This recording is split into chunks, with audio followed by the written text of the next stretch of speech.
Bapak dan Ibu anggota Kombel GPS SD Negeri 11 Wonosari yang saya hormati, hari ini kita akan melakukan kegiatan Kombel. Di sini saya akan melakukan diseminasi atau berbagi praktik baik tentang budaya positif, mana bahwa saya bisa berbagi tentang budaya positif ini kepada Bapak dan Ibu rekan sejawat di sekolah. Pada kesempatan ini izinkan saya membagikan pemahaman saya yang sedikit ini kepada Bapak dan Ibu tentang budaya positif yang sudah saya pelajari. Di sini saya minta Bapak dan Ibu untuk berdiri. Di sini Bapak dan Ibu akan berperan sebagai peserta A dan peserta B. Jadi ditentukan saja siapa yang menjadi peserta A dan siapa yang menjadi peserta B. Nah, di sini Bapak dan Ibu peserta A atau rekan A, coba ini untuk yang rekan A. Coba Anda bayangkan bahwa Anda menyimpan sesuatu yang sangat berharga di dalam kepalan tangan Anda. Jadi Anda bayangkan di dalam kepalan Anda itu adalah sesuatu yang sangat berharga yang akan Anda jaga. Anda perlu menjaga benda tersebut sekuat tenaga karena begitu pentingnya untuk kehidupan Anda. Jadi seperti itu nilai dari benda yang ada di genggaman Anda. Kemudian rekan B mencoba dengan segala cara untuk membuka kepalan tangan dari rekan A. Teman B boleh menggelitik, bahkan menawari Anda uang agar rekan A mau membuka tangannya. Silakan rekan B, bagaimana caranya membuka kepalan dari rekan A? Boleh digelitik, boleh diberikan uang atau diberikan sesuatu yang mungkin bisa membuat rekan A membuka kepalan tangannya.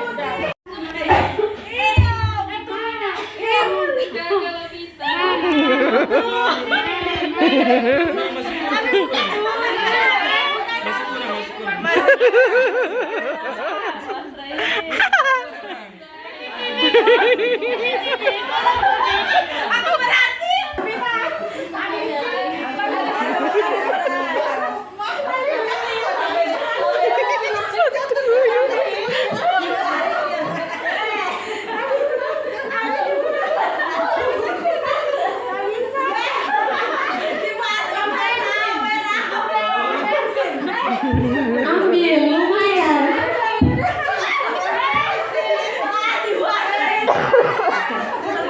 Mungkin ada di antara Bapak dan Ibu yang bisa merefleksikan apa maksud dari kegiatan tadi. Terima kasih. Kalau menurut saya ini lebih ke pendirian dari masing-masing orangnya. Kalau yang berhasil membuka tangan hanya dengan iming-iming berarti dia mudah untuk dipengaruhi. Demikian. Terima kasih Bapak dan Ibu. Jadi benar apa yang dikatakan oleh Ibu Asra tadi, berarti orang yang dengan mudah membuka tangannya berdasarkan iming-iming, dia tidak punya pendirian. Ya betul. Jadi Bapak dan Ibu, kegiatan tadi itu lebih ke posisi kontrol diri kita yang berhak menentukan segala sesuatu. Apa yang harus kita lakukan itu adalah diri kita sendiri. Kita itu punya kendali atas diri kita dan keputusan kita tanpa harus dipengaruhi oleh orang lain. Seperti itu. Jadi pergeseran paradigma teori kontrol. Selama ini kita menganggap bahwa guru itu yang selalu mengontrol murid. Seperti itu anggapan kita selama ini. Di sini Bapak dan Ibu, hal-hal itu dikatakan ilusi. Jadi budaya positif itu itu akan terbentuk jika ilusi guru mengontrol murid itu sudah tidak ada. Kemudian ilusi bahwa semua penguasaan positif, efektif, dan bermanfaat itu hanya ilusi Bapak dan Ibu. Belum tentu apa yang kita sampaikan, instruksikan, tugaskan kepada siswa itu bermanfaat untuk mereka. Itu hanya ilusi kita karena kita menganggap bahwa guru adalah puncak segalanya. Kemudian ilusi bahwa kritik dan membuat orang merasa bersalah itu dapat menguatkan karakter. Itu sebenarnya Bapak dan Ibu tidak seperti itu. Jadi membuat orang merasa bersalah itu tidak dapat menguatkan karakter mereka. Dan kemudian ilusi bahwa orang dewasa memiliki hak untuk memaksa. Itu yang selalu kita anggap, apalagi sebagai orang tua. Kita menganggap bahwa apapun yang kita buat ke anak, entah itu anak di rumah ataupun anak didik kita, itu kita punya hak untuk memaksa mereka. Sedangkan sebenarnya mereka itu punya hak atas diri mereka sendiri.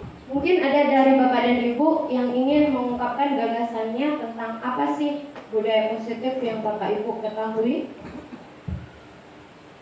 Kalau menurut saya disiplin positif itu pembiasaan hal-hal yang baik kepada siswa maupun guru. Nah, di sini Bapak dan Ibu, apa yang sudah saya pelajari kemarin, bahwa budaya positif itu adalah perwujudan dari nilai-nilai atau keyakinan universal yang diterapkan di sekolah. Nilai-nilai atau keyakinan universal. Kira-kira Bapak dan Ibu mungkin ada yang punya gagasan atau pemahaman seperti apa nilai-nilai atau keyakinan universal itu.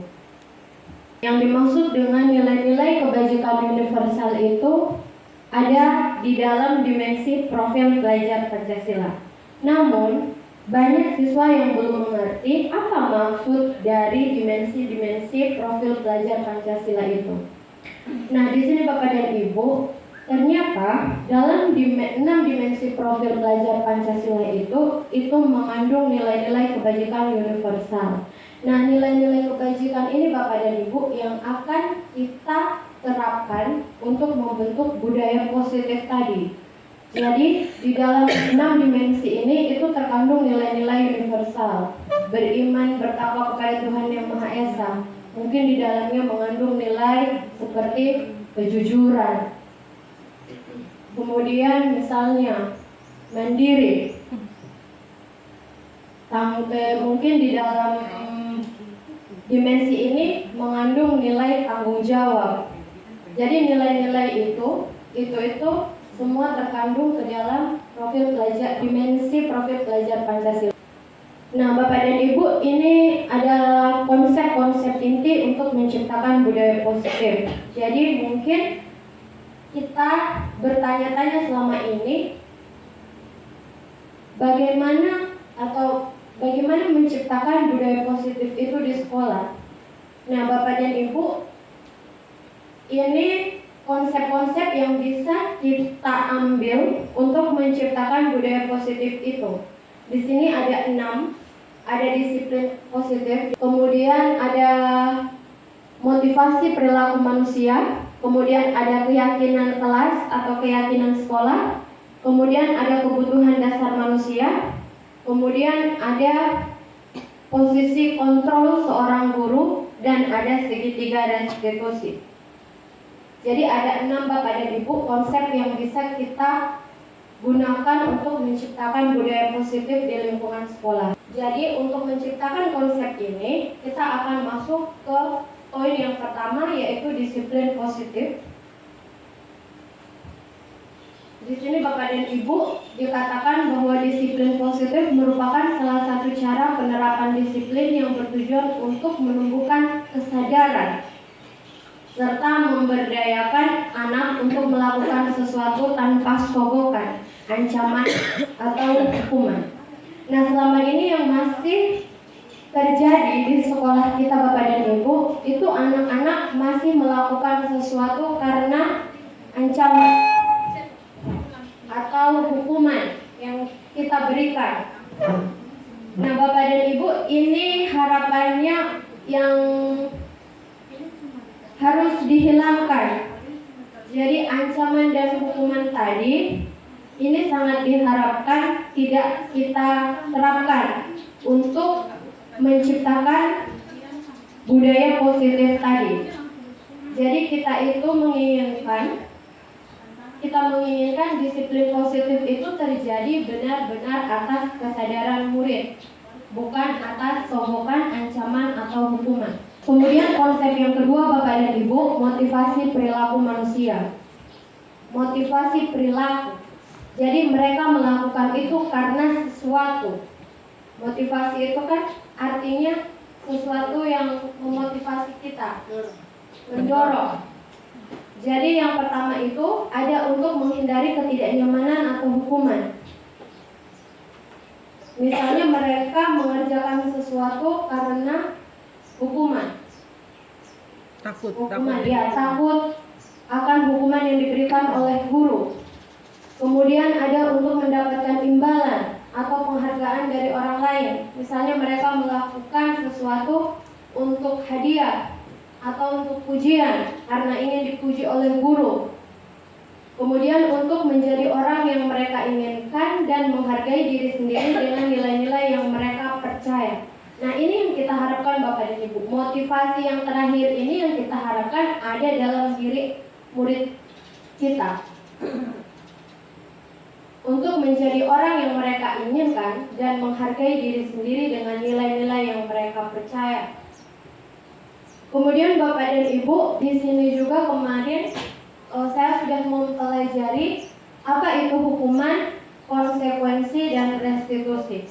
Mungkin di sini kalau kalimat atau kata hukuman kita sudah biasa, kita sudah familiar. Konsekuensi, kita juga sudah familiar dengan kata tersebut.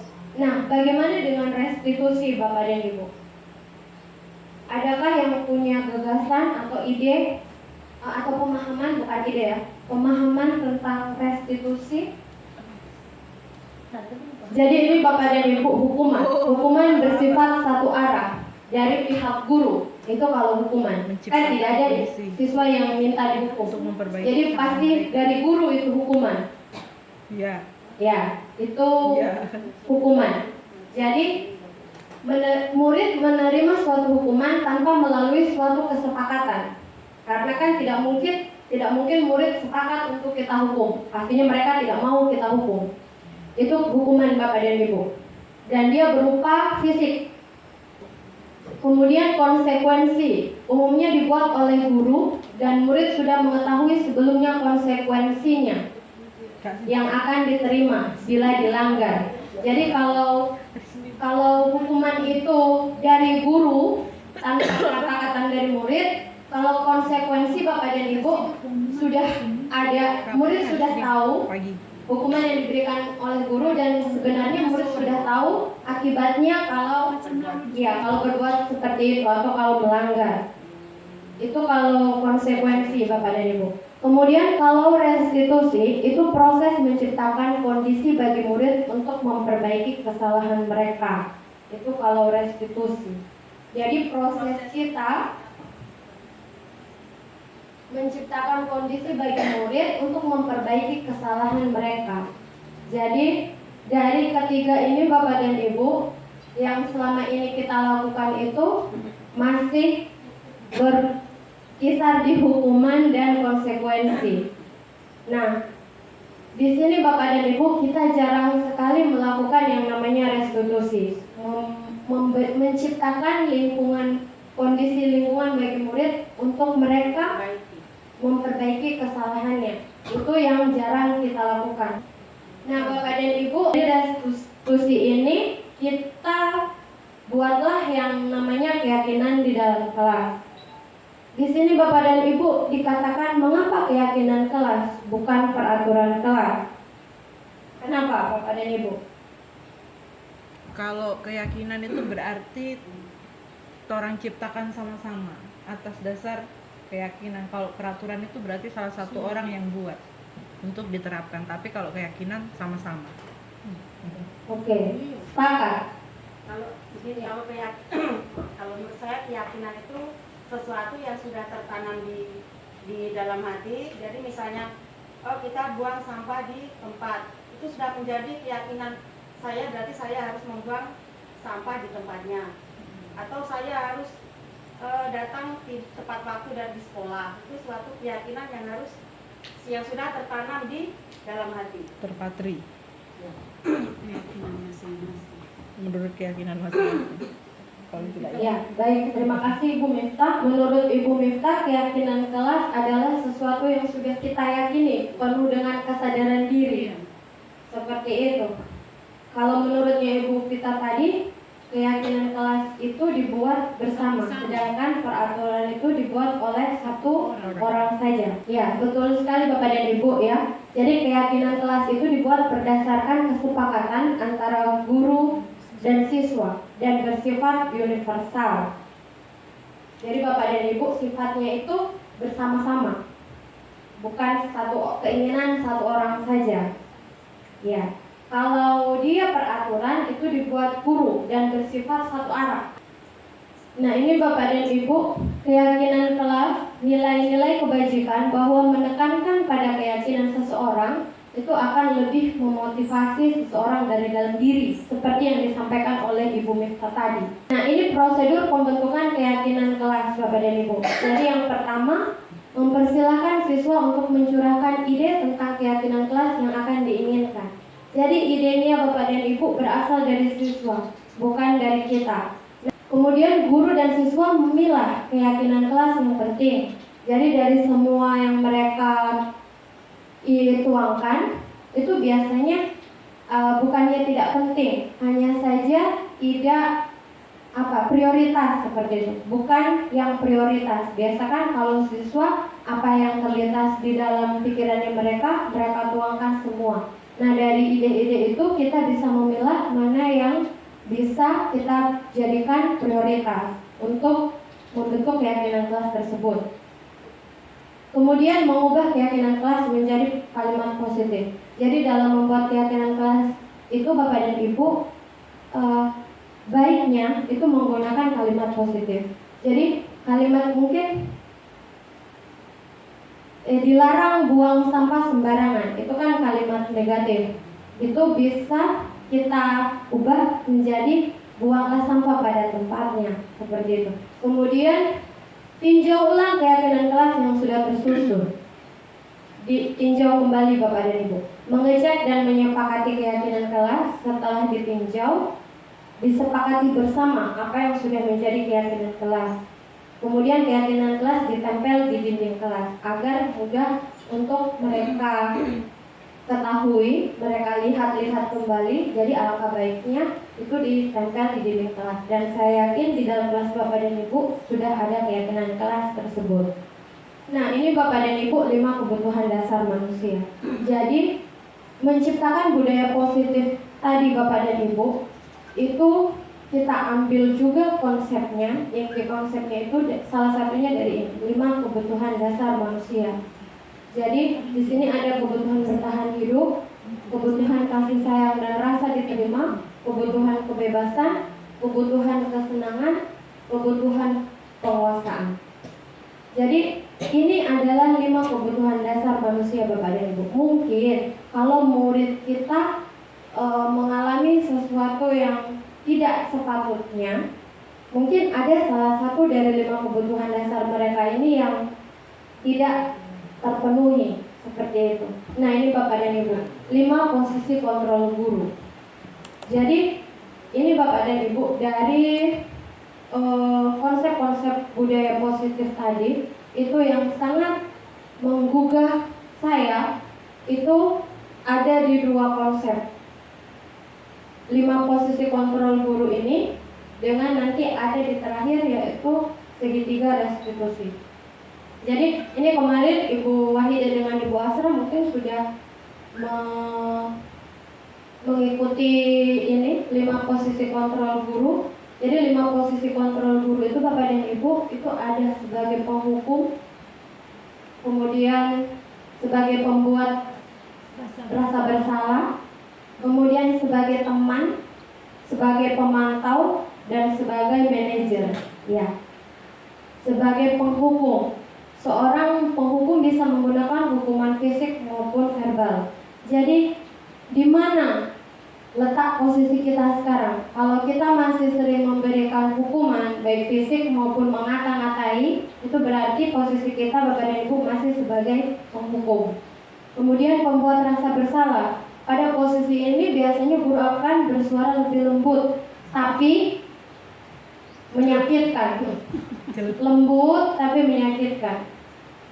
Seperti itu. Jadi kita menggali, membuat situasi itu yang benar-benar akan mengutik hati murid ini, membuat dia merasa, oh, saya ini sudah bersalah dengan kata-kata kita. Apa efeknya Bapak dan Ibu? Anak-anak itu akan sadar, tapi dia akan berbohong.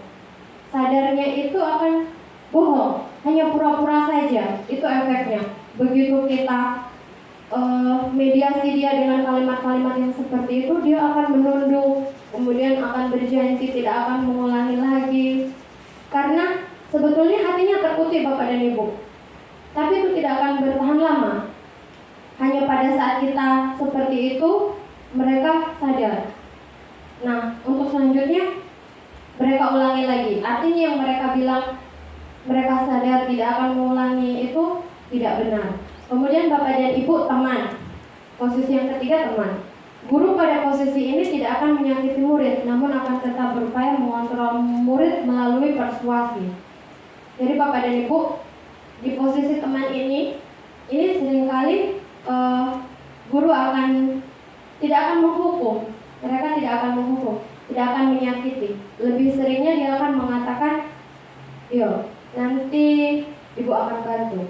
Seperti itu. Nah, di posisi ini akan menciptakan ketergantungan dari murid itu kepada kita. Mereka akan menganggap, oh nanti ibu guru akan bantu. Misalnya mereka membuat kesalahan, kita tidak akan hukum mereka, kita tidak akan sakiti. Kita akan bilang, yo besok tidak bisa diulangi lagi ya, untuk kali ini nanti ibu bantu. Nah, mereka akan ketergantungan. Jadi besoknya mungkin akan mereka ulangi, akan tertanam dalam pikiran mereka, oh nanti juga akan ibu guru bantu. Seperti itu. Kemudian posisi pemantau. Memantau berarti mengawasi. Nah, di sini Bapak dan Ibu biasanya yang kita lakukan adalah begitu ada siswa yang melakukan sebuah kesalahan, kita akan menegurnya itu dengan cara memantau. Misalnya, buat kalimat penyesalan 100 kalimat, tulis di buku. Ibu akan lihat dari sini. Kalau sudah selesai, baru itu boleh istirahat. Ibu tunggu. Jangan sampai berbohong, karena ibu tahu. Ibu akan lihat dari sini. Nah, itu biasanya Bapak dan Ibu yang kita lakukan sebagai pemantau. Nah, di posisi terakhir Bapak dan Ibu, posisi manajer. Posisi di mana guru berbuat sesuatu bersama dengan murid, mempersilahkan murid mempertanggungjawabkan perilakunya, mendukung murid agar dapat melakukan solusi atas permasalahan sendiri. Artinya kita menyadarkan mereka Bapak dan Ibu dengan kalimat-kalimat instruksi-instruksi itu memanage, mengarahkan. Jadi dengan kalimat-kalimat yang kita sampaikan kepada murid, itu murid akan terarahkan, oh solusinya harusnya seperti ini. Begitu Bapak. Sebentar kita akan simulasi Bapak dan Ibu supaya lebih jelasnya lagi, lebih tidak mengambang lagi mana itu posisi penghukum, posisi teman, posisi manajer itu seperti apa. Sebentar akan ada kasus yang akan kita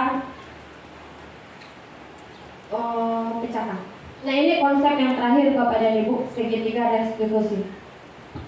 Jujur Bapak dan Ibu, kemarin waktu saya ikut ruang kolaborasi tentang materi segitiga restitusi ini, saya kaget bahwa ternyata pemahaman saya salah seperti itu.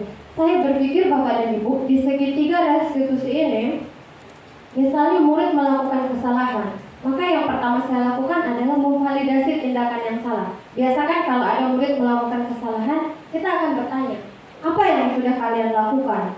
Kenapa kalian melakukan itu? Tahu tidak, yang kamu lakukan itu membuat temanmu terluka. Itu yang selalu saya buat. berbuat. Kemarin di kegiatan ruang kolaborasi saya sampaikan seperti itu. Ternyata kebalik Bapak dan Ibu. Dari menstabilkan identitas dulu. Kenapa seperti itu? Ternyata Bapak dan Ibu, begitu anak-anak itu punya masalah atau melakukan kesalahan, itu kan hati mereka itu sedang marah, sedang tersakiti, sedang terluka. Nah, kalau langsung kita validasi, kita tanya kenapa, mengapa, kamu tahu tidak? Itu akan membuat hati mereka semakin sakit, semakin merontak. Seperti itu. Maka ternyata yang pertama dilakukan itu adalah menstabilkan dulu identitas, distabilkan dulu. Jadi mungkin di situ dikatakan, oke, ibu paham, ibu paham dengan yang kamu rasakan, kamu marah kan, ibu tahu, ibu juga pernah dulu seperti itu. Semua orang pernah melakukan kesalahan. Ternyata seperti itu Bapak dan Ibu. Nah, nanti kalau mereka sudah tenang, sudah reda, baru itu ditanya, kenapa kamu berbuat seperti itu? Begitu. Jadi posisi mereka itu akan dalam posisi netral, tidak sedang marah. Kalau marah, posisi marah itu akan membuat mereka mempertahankan bahwa yang mereka lakukan itu benar, walaupun sebenarnya salah, seperti itu. Kemudian setelah divalidasi, itu baru kita menanyakan keyakinan kelas. Jadi kamu tahu kan, yang kamu lakukan ini itu melanggar keyakinan kelas yang mana? Jadi di situ mereka akan tahu, oh iya, sadar bahwa yang mereka lakukan itu melanggar salah satu keyakinan kelas mereka. Setelah itu kita tanyakan solusinya. Seperti itu ternyata Bapak dan Ibu. Nah, ini tadi yang saya sudah sampaikan Bapak dan Ibu, tahap-tahap segitiga restitusi. Jadi yang pertama itu menstabilkan identitas, kemudian validasi tindakan, kemudian menanyakan keyakinan kelas mana yang sudah kalian langgar. Itu tadi terkait dengan pemahaman tentang budaya positif. Dan Ibu kita lanjut ya. Ya. Di sini kita akan mensimulasikan dari pemahaman yang sudah Bapak Ibu dapatkan tadi. Nah, Bapak dan Ibu di sini kita akan membentuk 4 kelompok. 1, 2, 3, 4. Cepat 4, 1. Ini kelompok 1, kelompok 2, kelompok 3, kelompok 4. Baik. Jadi di sini Bapak dan Ibu ada kasus. Jadi setiap kelompok kasusnya akan berbeda. Nah, di sini ada pertanyaan terkait dengan 5 posisi kontrol dan segitiga restitusi tadi. Sebentar setelah menyelesaikan kasus, mungkin setiap kelompok bisa mempresentasikan hasilnya. Oke, siap. Kelompok 1, Kelompok 1, kelompok 2.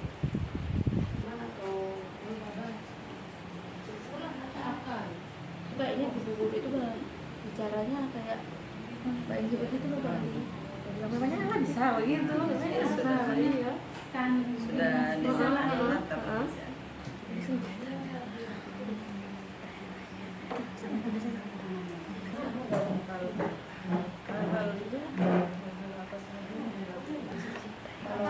di posisi kontrolnya manajer.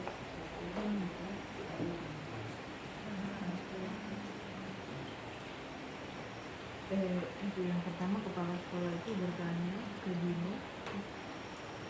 Saya mau jawab dengan pelaku itu. Sisi kontrol guru itu ya.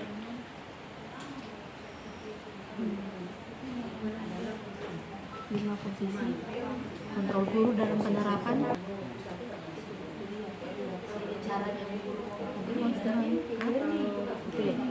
Kita bersikeras pada peraturan dan berkata yang sudah kami sudah melanggar itu. Memanggil visi dan atas menyatakan bahwa ini Ada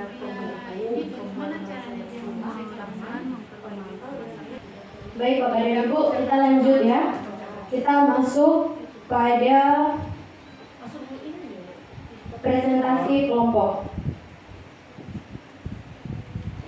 Di sini Bapak dan Ibu, kita pakai win supaya adil. Jadi kelompok yang jatuh itu yang presentasi duluan.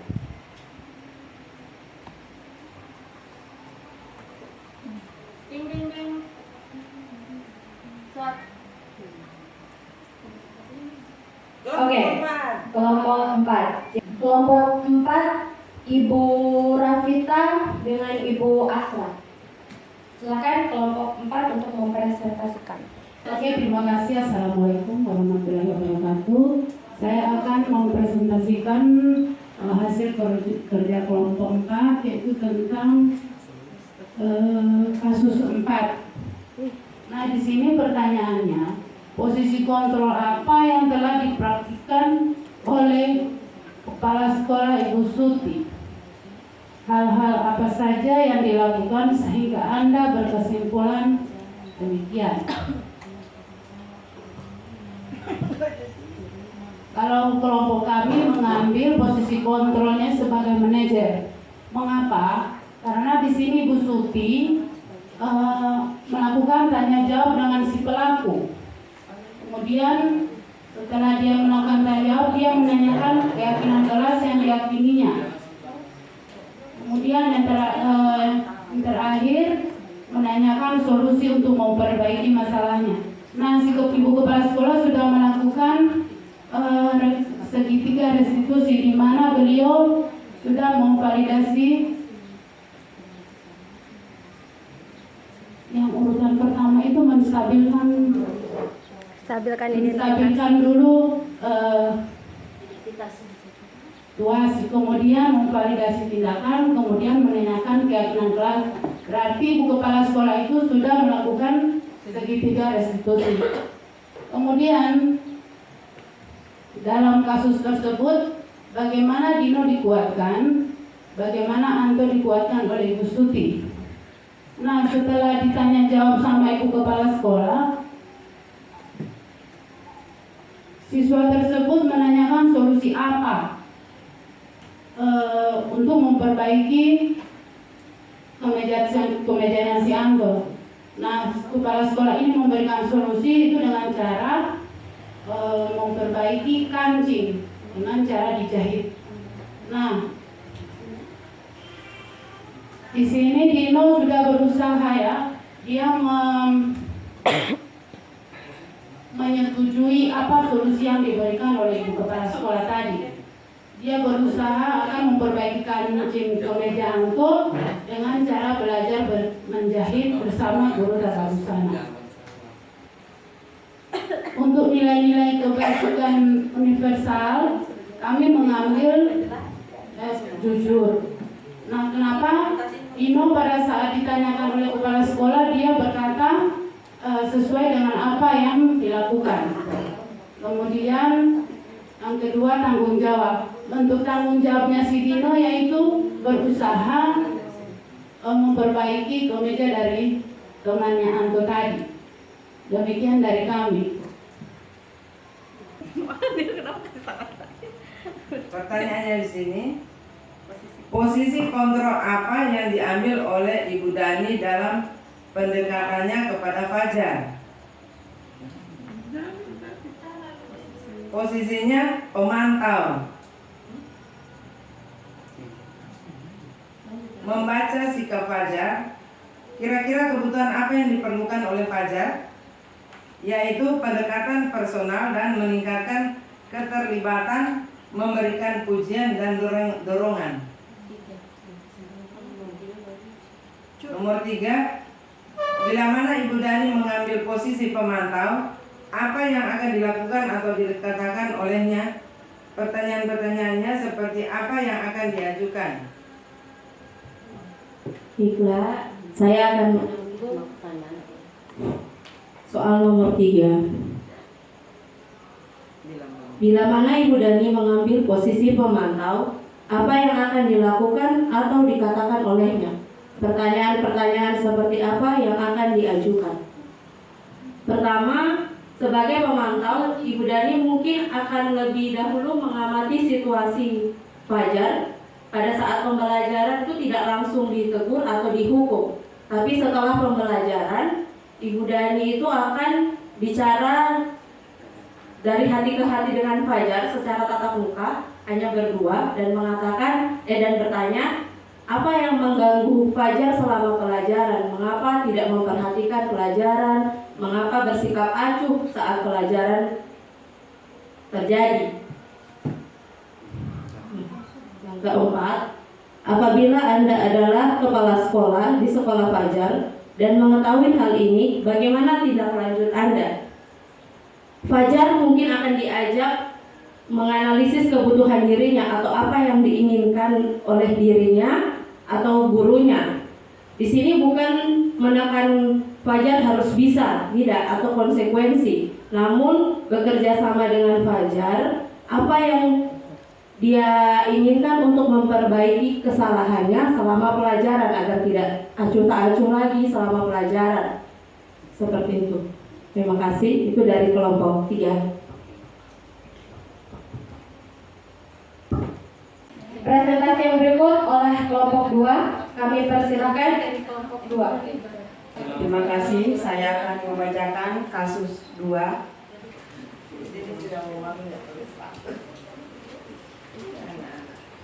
Baiklah, menurut kelompok kami dalam menyelesaikan kasus 2 ini, dalam kasus tersebut Pak Lukman mengambil posisi sebagai penghukum. Karena Pak Lukman menggunakan hukuman fisik, karena Pak Lukman menyuruh Sabrina membuka sepatu selama seharian di sekolah. Pertanyaan yang kedua, bila Pak Lukman mengambil posisi seorang manajer, apa yang akan dikatakannya? Pertanyaan-pertanyaan seperti apakah yang akan diajukan ke Sabrina? Jadi pertanyaan yang akan diajukan Pak Lukman sebagai posisi manajer yaitu, mengapa Sabrina tidak menggunakan sepatu berwarna hitam seperti yang ada di peraturan sekolah? Pertanyaan kedua, apakah kamu bersedia untuk memperbaiki kesalahanmu pada hari ini? Pertanyaan ketiga, apakah rencana kamu untuk memperbaiki kesalahan pada hari ini? 3. Kira-kira bila Anda adalah kepala sekolah di sekolah tersebut, nilai kebajikan apa yang ingin dituju oleh peraturan harus berwarna hitam? Nilai kebajikan yang ingin dituju oleh peraturan menggunakan sepatu warna hitam yaitu untuk menerapkan kedisiplinan dalam berpakaian seragam. Yang kedua, supaya kompak dan serasi. Dan yang keempat, bagaimana Anda menyikapi langkah yang diambil Pak Lukman mengenai kasus tersebut? Kami kurang setuju dengan langkah yang diambil Pak Lukman karena Pak Lukman mengambil posisi sebagai penghukum, dan posisi itu akan membuat siswa merasa malu dan tidak percaya diri. Terima kasih. Baiklah, terima kasih yang diberikan kepada kelompok 1.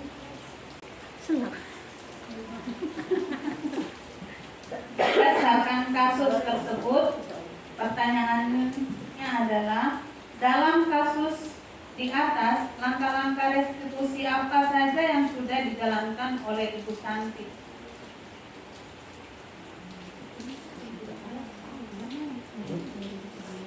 Di sini kami mengambil langkah-langkah yang dilakukan oleh Ibu Santi, yaitu yang pertama, menstabilkan identitas, kemudian memvalidasi tindakan yang salah. Kemudian pertanyaan kedua, menurut Anda, apakah restitusi yang diusulkan Vivi dan Natali sudah sesuai dengan pelanggaran yang telah dibuat? Apakah langkah-langkah restitusi yang telah diusulkan mereka? Kami menjawab, langkah-langkah yang restitusi yang diambil oleh Vivi dan Natali sudah sesuai. Kemudian Natali dan Vivi mengusulkan bagaimana kalau mereka mengadakan sebuah diskusi kelompok dengan tema-tema dengan teman-teman sekelasnya, yaitu yang kedua mengirim email kepada Bu Eni tentang gagasan tersebut. Kemudian pertanyaan ketiga, Dalam kasus di atas, posisi apakah yang telah diambil oleh Ibu Eni dalam menangani Vivi dan Natali? Jelaskan jawaban Anda. Di sini kami menjawab Bu Santi bersikap sebagai pemantau. Karena di sini Bu Santi memberikan pertanyaan tentang kasus apa yang mereka lakukan, kemudian konsekuensinya apa, kemudian tindakan apa yang harus mereka lakukan untuk memperbaiki kesalahan tersebut. Kemudian pertanyaan keempat, jika Anda adalah Pak Hasan, bagaimana Anda menyikapi langkah yang ditempuh Ibu Santi?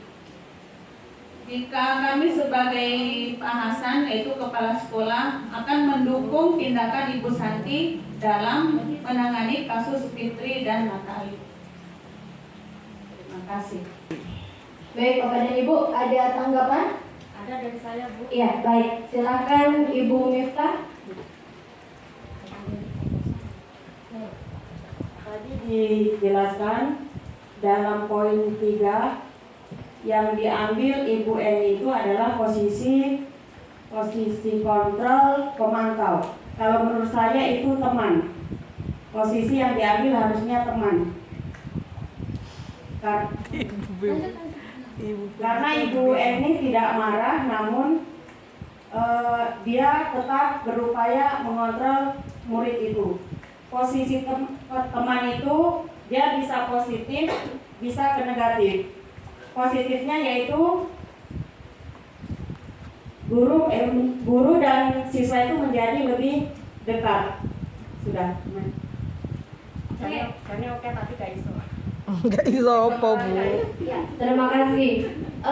Kita kembalikan ke kelompok 1. Menurut kelompok 2, bahwa posisi Ibu Eni itu sebagai teman, bukan sebagai pemantau. Kalau dari kelompok 1 bisa menanggapi. Kalau di sini kan untuk pemantau atau posisi kontrol guru kan tidak harus satu. Jadi misalnya kalau itu bukan dari kelompok 2 berarti posisi yang diambil itu adalah posisi kontrol, pemantau dan merasa dengan teman. Posisi sebagai teman. Berarti lebih dari satu posisi kontrol. Jadi Bapak dan Ibu Santi ini wali kelas. Wali kelas. Guru matematika dan wali kelas. Kemudian beliau sakit kan? Sehingga tidak dapat masuk dan diganti oleh Ibu Eni. Ya. Ibu Eni ini yang mengganti. Kemudian di dalam kelas ini ada Vivi dan Natali yang tidak memperhatikan. Ya. Kemudian Ibu Eni mencoba menyapa Vivi dan Natali dengan ramah sambil mengingatkan mereka untuk tetap fokus pada pengerjaan tugas. Ayolah, tugasnya dikerjakan. Nanti Ibu ditegur Bapak Kepala Sekolah kalau kalian tidak kerjakan tugas. Itu katanya Ibu Eni. Namun tidak diindahkan, mereka malah tertawa. Ibu santai saja, Bu. Mereka tetap tidak mengerjakan tugas. Kemudian Ibu Eni melapor ke wali kelas. Dan Ibu Santi mengundanglah Vivi dan Natali. Di pertanyaan nomor 3, yang ditanya adalah posisi Ibu Eni. Ya. Ya. Jadi di pertanyaan ketiga itu posisi apa yang telah diambil Ibu Eni? Ya. Jadi benar yang dikatakan Ibu Miftah tadi bahwa posisi Ibu Eni adalah sebagai teman. Kenapa sebagai teman? Ya, karena tadi ada kalimat ayolah dikerjakan tugasnya nanti Ibu. Ya, mungkin kelompok 1 menganggap bahwa pertanyaannya adalah posisi Ibu Santi. Terima kasih kepada kelompok 2 Ibu Miftah yang sudah mengingatkan. Jadi Bapak dan Ibu, dari kasus-kasus yang sudah Bapak Ibu pecahkan di dalam kelompok tadi, saya sudah berkeyakinan, saya sudah percaya Bapak Ibu sudah memahami terkait 5 posisi kontrol guru, kemudian kebutuhan dasar manusia, dan penerapan segitiga restitusi. Jadi Bapak dan Ibu, insya Allah ke depan di sekolah kita di SDN 11 Wonosari kita bisa menerapkan budaya positif ini pada kegiatan pembelajaran di kelas. Jadi Bapak dan Ibu, budaya positif itu bukan hanya kita terapkan pada murid, tetapi kita juga mengawalinya dari diri kita sendiri.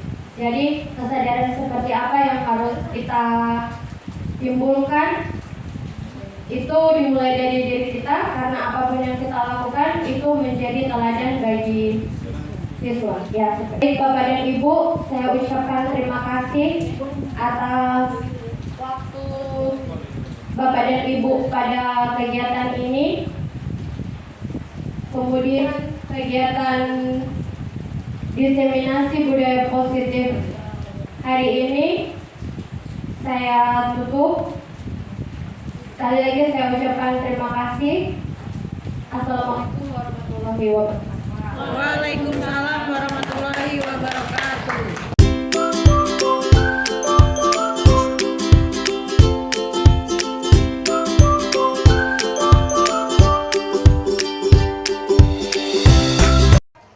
Baik adik-adik, assalamualaikum warahmatullahi wabarakatuh.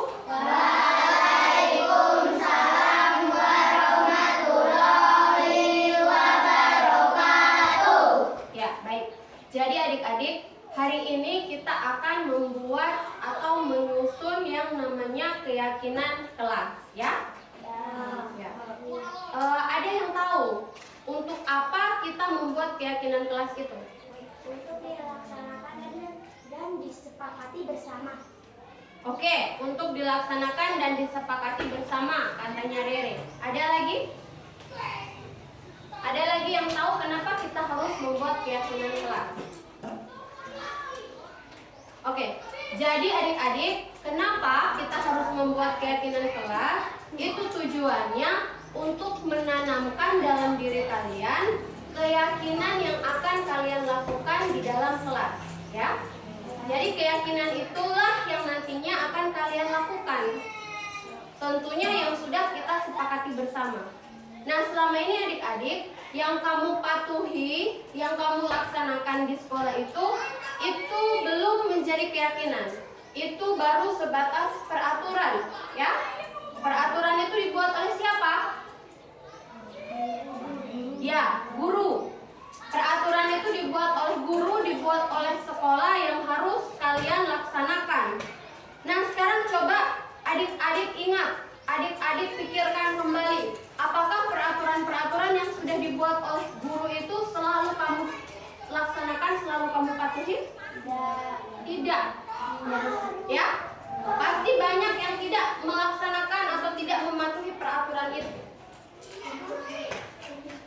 Ya, kemarin banyak yang tidak mematuhi peraturan. Contohnya, tidak memakai sepatu pada saat di luar kelas. Itu kan namanya melanggar atau mematuhi? Melanggar. Jadi bagaimana supaya peraturan tadi itu menjadi sebuah keyakinan yang nantinya akan kamu laksanakan tanpa takut dihukum? Ya, kalau selama ini kamu melakukan mematuhi peraturan itu karena takut dihukum, ya kan? Takut dihukum oleh guru. Jadi mau tidak mau kamu laksanakan. Nah, sekarang adik-adik kita membuat keyakinan itu untuk dilaksanakan tanpa ada rasa takut dihukum. Nah, sekarang coba adik-adik ingat.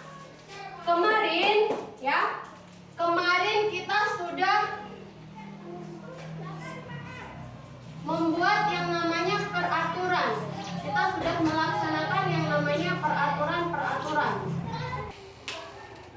Coba sekarang adik-adik ingat, peraturan-peraturan yang kemarin sudah ada di kelas kita itu apa saja? Ya, nanti adik-adik tulis di sini, kemudian kita akan tempel di depan. Ya. Jadi ditulis kira-kira kemarin peraturan-peraturan apa saja yang sudah kita patuhi, yang sudah kita laksanakan.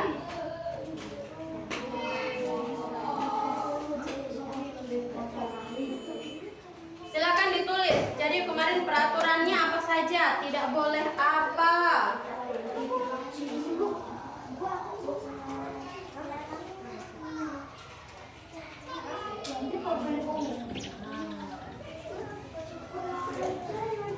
Peraturannya piye, Bu?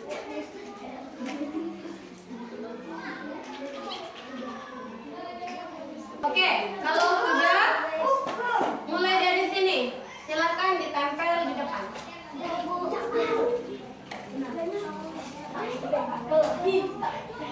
Maju. Oke, maju. Yang sudah maju. Bu, tak aku siapkan, Bu. Mana, Bu? Tak buyuan. Saya saja lah, Bu. Buyuan. Benar, tak aku. Yang sudah selesai ditanya lagi. Coba. Ya, dia menggunakan teteh. Oke.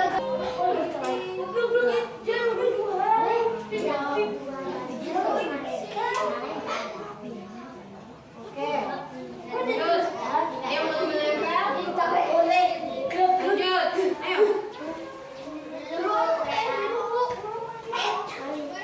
Oke. Ada lagi. Oke, baik. Terus sama tidak boleh memaki. Tidak boleh memaki itu sama dengan tidak boleh berbicara kasar ya. Tidak boleh membuang sampah sembarangan. Oke, tidak boleh. Oke, tidak boleh membuang sampah. Oke, membuang sampah pada tempatnya, tidak membuang sampah pada. Oke, perhatikan ya adik-adik. Jadi di sini apa yang sudah adik-adik tulis tadi tentang peraturan-peraturan yang selama ini sudah ada di kelas kita, itu yang pertama di sini ada tidak boleh terlambat.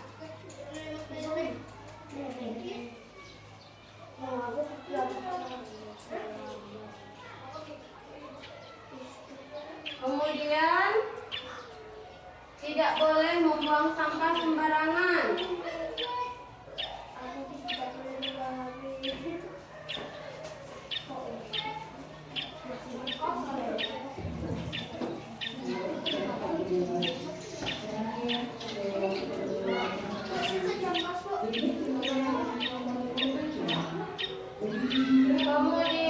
tidak boleh berbicara kasar.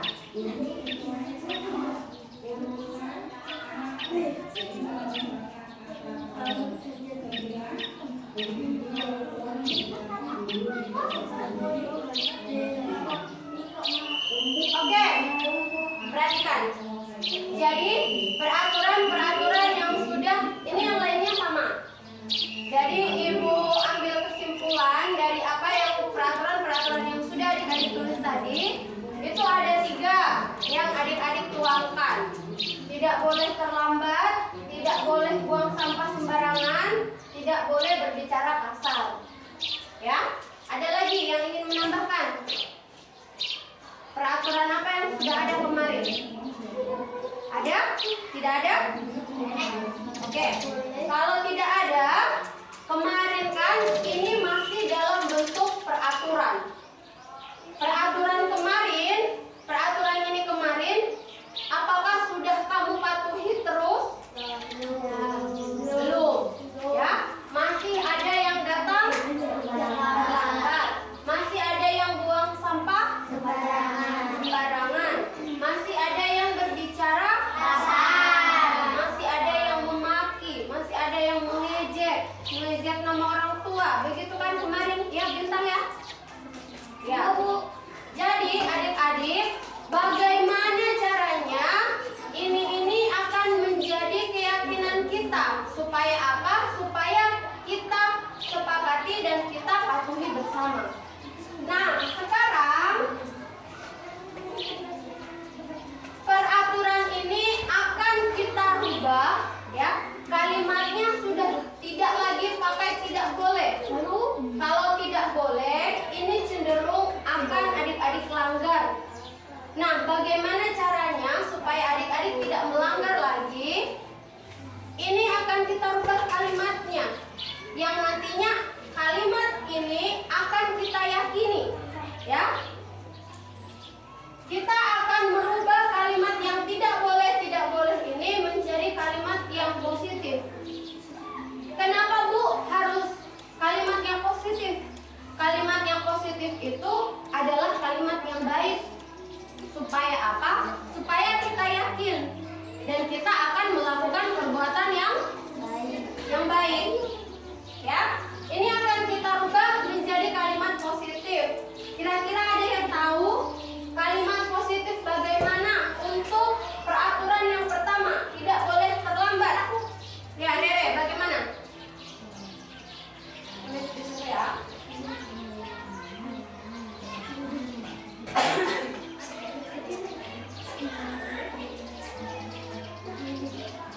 kalimat positifnya kita rubah menjadi membuang sampah pada tempatnya. Setuju? Sepakat? Oke, sekarang kita masuk pada peraturan yang ketiga. Tidak boleh berbicara kasar. Ada yang bisa membuatkan kalimat positifnya? Apa? Ayo, siapa? Tidak boleh berbicara kasar. Artinya kita harus berbicara yang iya, betul. Ayo.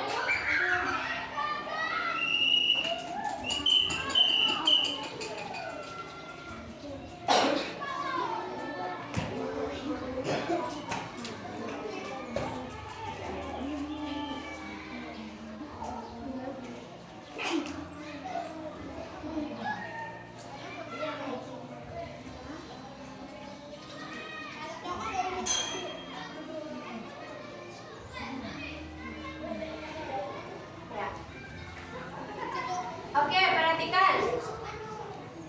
Ya, ada yang mau menambahkan? Untuk peraturan yang ketiga, tidak boleh berbicara kasar. Maka kita rubah menjadi kalimat positifnya harus berbicara baik. Oke, sepakat? Setuju? Ya, jadi harus berbicara yang baik. Harus bersikap yang sopan santun ya. Iya. Oke. Jadi adik-adik, kita sudah mendapatkan kalimat positif dari peraturan-peraturan yang sudah ada.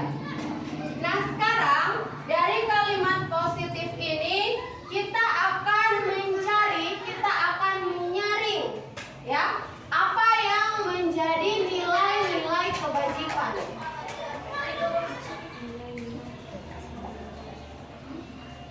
Nilai-nilai kebajikan apa yang ada? Tahu nilai kebajikan? Tahu kata kebajikan? Oke, nilai kebajikan itu berarti nilai-nilai baik, ya. Nilai-nilai yang baik, kebajikan. Kebajikan itu sama dengan kebaikan. Ya, jadi kita akan mencari nilai-nilai kebajikan yang ada dari kalimat-kalimat yang sudah kita buat tadi. Nilai-nilai kebajikan itu Bu Guru contohkan. Misalnya jujur, disiplin, apalagi sopan, apalagi ya, tanggung jawab, apalagi beriman, bertakwa, itu ya, itu namanya nilai-nilai kebajikan ya. Nah, sekarang kita akan menyaring nilai kebajikan dari kalimat yang sudah kita buat tadi. Untuk kalimat yang pertama, datang tepat waktu. Kira-kira nilai kebajikan apa yang bisa kita ambil di situ? Orang yang selalu datang tepat waktu, tidak pernah terlambat, itu berarti orang yang apa? Ya, orang yang datang tepat waktu dan tidak pernah terlambat itu biasanya orang yang apa? Rajin. Rajin berarti apa? Ya, boleh. Jadi nilai-nilai kebajikannya di sini rajin. Ya, kemudian apa? Disiplin, ya. Disiplin.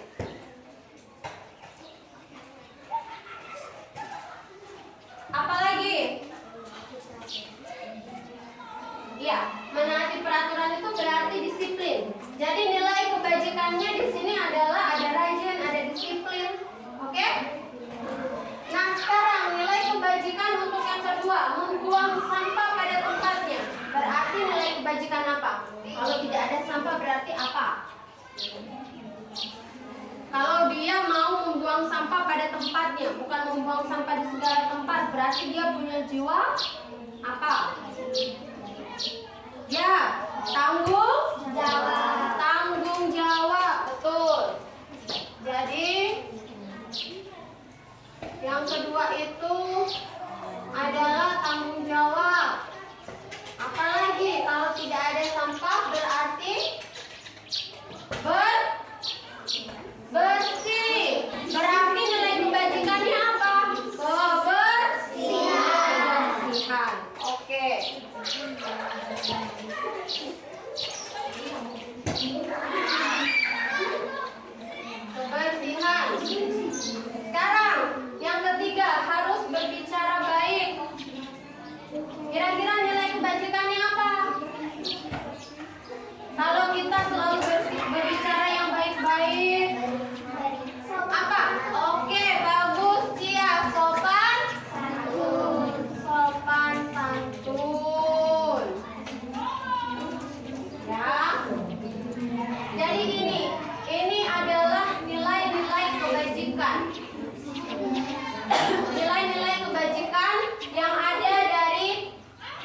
Nah, sekarang kita akan menentukan mana yang tampak dan mana yang tidak tampak, mana yang terlihat, mana yang terdengar, dan mana yang berperilaku. Ini akan kita buat menjadi tabel T dan Y. Ya.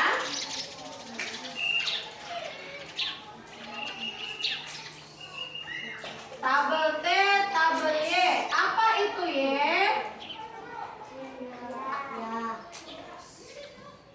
T itu adalah tampak. Y itu tidak tampak.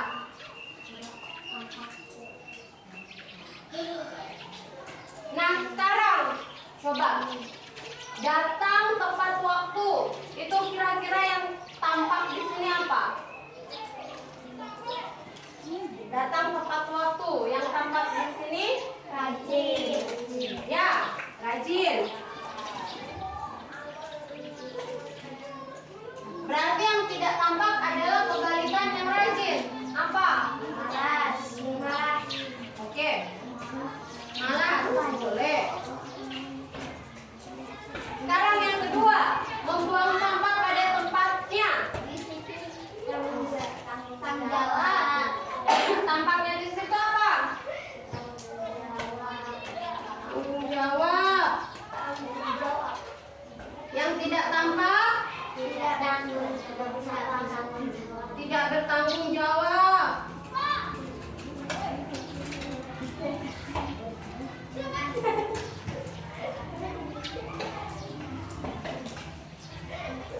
Nah, sekarang yang ketiga, berbicara baik. Itu yang tampak apa? Sopan santun. Sopan. Yang tidak tampak? Tidak sopan. Baik, adik-adik, dari tabel T dan Y ini juga kita akan mendeteksi, mengidentifikasi mana yang terlihat, terdengar dulu ya, mana yang terdengar, mana yang terlihat, dan mana yang berperilaku.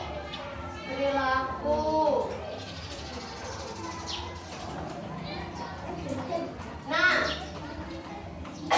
kalau dia datang tepat waktu, kira-kira supaya dia datang tepat waktu, kalimat yang terdengar itu kalimat seperti apa contohnya? Supaya dia datang tepat waktu.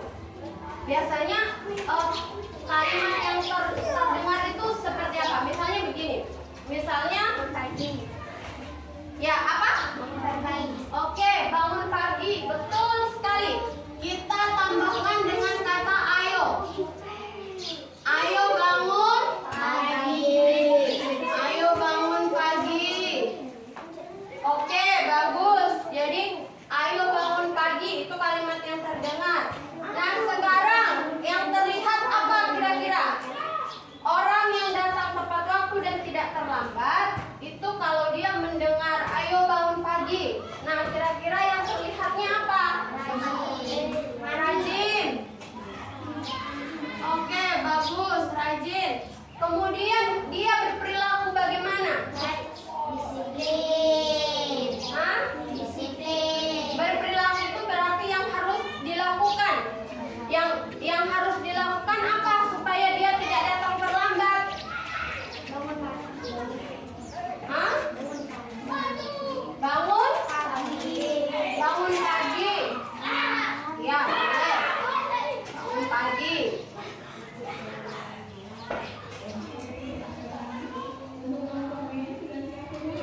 Atau dia cepat-cepat mandi. Ya, cepat mandi. Ya. Oke, kemudian yang kedua tanggung jawab. Tidak membuang sampah pada tempatnya. Kira-kira agar orang itu tidak membuang sampah pada tempatnya, kalimat apa yang kita dengar? Buanglah sampah pada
Datang tepat waktu. Yang harus dilakukan guru apa?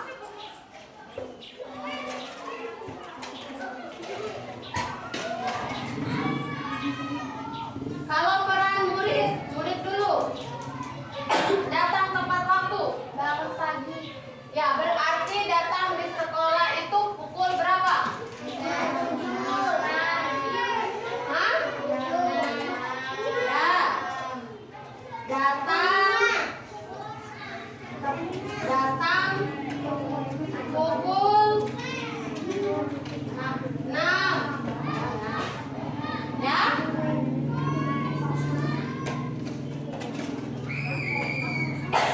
Kemudian peran guru berarti masuk kelas tepat waktu. Datang pukul 6 tepat waktu. Itu kalau siswa datang pukul 6 ke sekolah tepat waktu. Kalau guru berarti masuk kelas tepat waktu. Adik-adik, setelah adik-adik mengingat kembali peraturan yang ada, kemudian kita menyimpulkan mana peraturan dan kita mengubah peraturan itu menjadi kalimat positif. Kemudian dari kalimat positif itu kita mencari nilai-nilai kebajikan yang ada. Setelah kita mendapatkan nilai-nilai kebajikan yang ada, kita rumuskan ke dalam tabel C dan D mana yang tampak, mana yang tidak tampak, mana yang terdengar, mana yang terlihat, dan bagaimana kita berperilaku. Setelah itu kita identifikasi mana yang menjadi peran guru dan mana yang menjadi peran murid. Setelah itu barulah kita akan sepakati bahwa 3 hal ini akan menjadi keyakinan kelas kita. Sepakat? Coba bersama-sama kita akan mengulangi, kita akan mengucapkan kembali 3 keyakinan kelas yang sudah kita sepakati. Coba yang pertama ada apa? Ya, datang tepat waktu. Kemudian yang kedua apa? Membuang sampah pada tempatnya. Buang sampah pada tempatnya. Kemudian yang ketiga? Harus berbicara yang baik, yang sopan. Oke, kalau kita sepakat, maka kita akan menandatangani